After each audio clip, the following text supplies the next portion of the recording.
शेतकरी मित्रांनो, सध्या सोयाबीन, तूर या पिकामध्ये कुठकुठली रोगराई आहे हे आपण बघूया.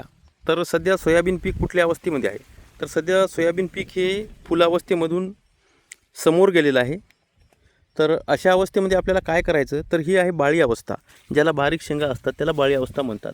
आणि काही जागी ठोस शेंगा पण आहेत. ही बाळी अवस्था, ही ठोस शेंगा. तर यामध्ये आपल्याला फवारा कुठला द्यायचा?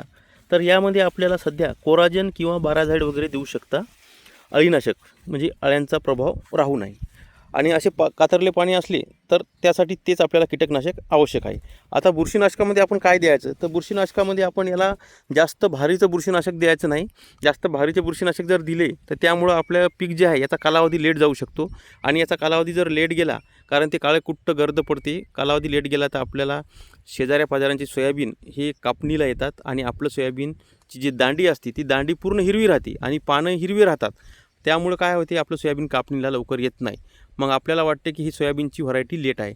तर लेट वगैरे काही नाही. आपण आपल्या काही बुरशीनाशकांमुळं, चुकांमुळं, जास्तीचे खतं दिल्यामुळं असा परिणाम होऊ शकतो. तर त्यासाठी आपण इथं काय करायचं, तर आपण इथं सर्वात महत्त्वाचं म्हणजे फवारणीमध्ये आपण नॉर्मल बुरशीनाशक वापरायचं.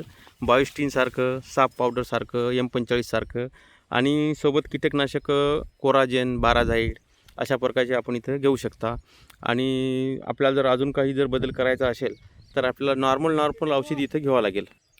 तर सध्या अशा अवस्थेमध्ये अशा प्रकारे आपण जर व्यवस्थापन केलं तर आपल्या पिकाच्या पानाला छिद्र वगैरे दिसणार नाहीत आणि शेंगा ह्या चांगल्या प्रकारे ठॅसून भरतील.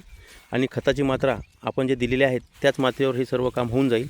त्यामध्ये आपण एक्स्ट्रामध्ये ॲमिनो ॲसिड वगैरे देऊ शकता, थोडं पिवळेपणा असेल तर. परंतु अशा प्रकारे हिरवेपणा असेल तर कुठल्याही प्रकारचे ॲमिनो ॲसिड किंवा महागडे बुरशीनाशक टाकू नका, जेणेकरून कालावधी लेट जाईल. फक्त आपल्याला शेंगा भरण्यासाठी आपण कीटकनाशक महत्त्वाचं आहे, कारण अळ्यांपासून रक्षण करण्यासाठी.